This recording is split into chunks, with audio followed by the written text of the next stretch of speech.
Andrew has what we call decreased postural awareness. He just doesn't seem to know where his body is. Kind of how he stands up is always a miracle to me. I tell his mom, his head's ahead of the, if you think of your body alignment, as a straight line, he's in front of it and behind it, in front of it, behind it. And he really doesn't kind of know where he is in space. Fine, get my shoe. Bilateral activities involve using either the right and left side of your body together. The top and the bottom, so you want to be able to use different parts of your body doing different things. Child who can't do that, we need to help them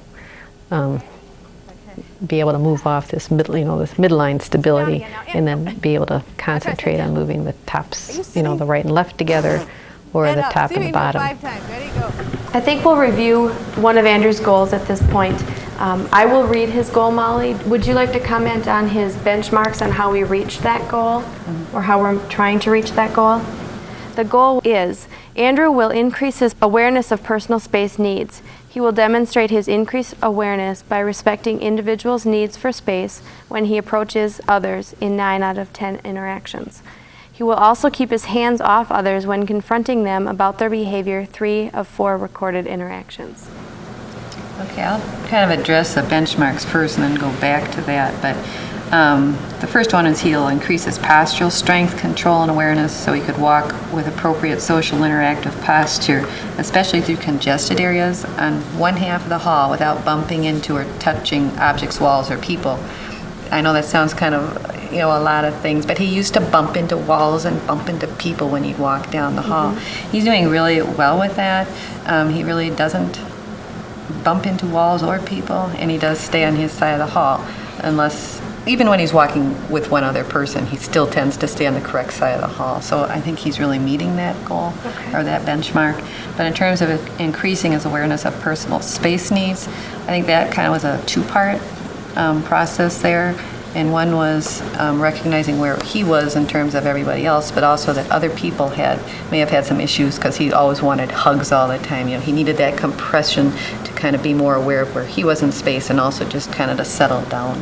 So I don't know, I'd like to ask you all how you feel that's going.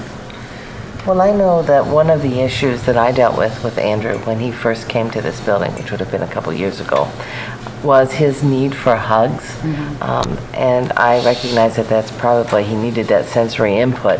But I worked with him and trying to say, Andrew, when you're in the middle school, students your age really don't hug their teachers or hug their principal or whatever.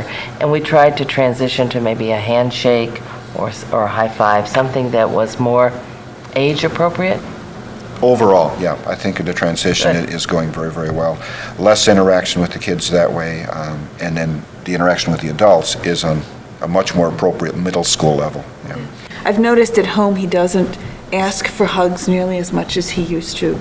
We'll go for days and days, sometimes without a hug, and sometimes I have to ask him for one because I need one. So is he getting enough sensory input, do you think? Because that was one of the things that this certainly was doing for him. Well, I guess, I go by Andrew's behavior as to how, how he's feeling and if he's getting enough. Andrew would always seek what he needed.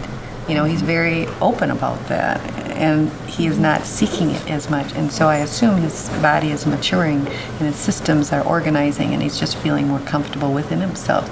So he doesn't have that need.